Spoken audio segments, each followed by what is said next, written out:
Excellences, my respected teachers and my dear friends.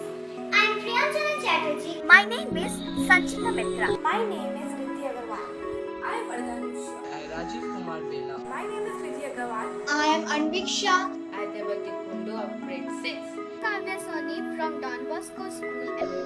Today is June 5th. That means today is World Environmental Day. I am here to recite a poem.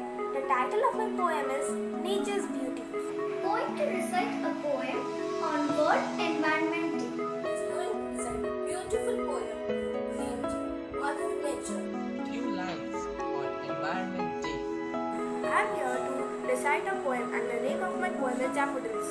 It's going to represent a speech on the World Environment Day. Earth is our dear mother. Don't pollute it. She gives us food and shelter. Just salute it. How wonderful is nature, a place to be. How beautiful is nature for us to be. How sweet and calm on earth's loving palm. I wandered lonely as a cloud that floats high over vales and hills, when all at once I saw a crowd, a host of golden daffodils.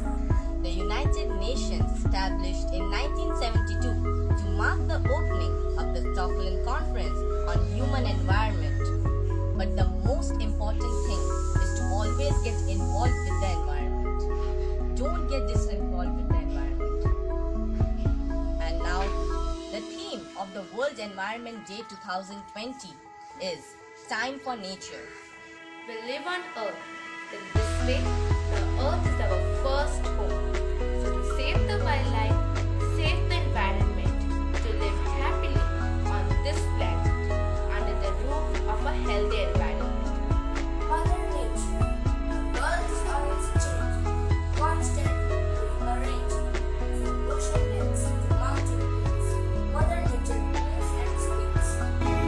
We have to protect our environment, to protect ourselves.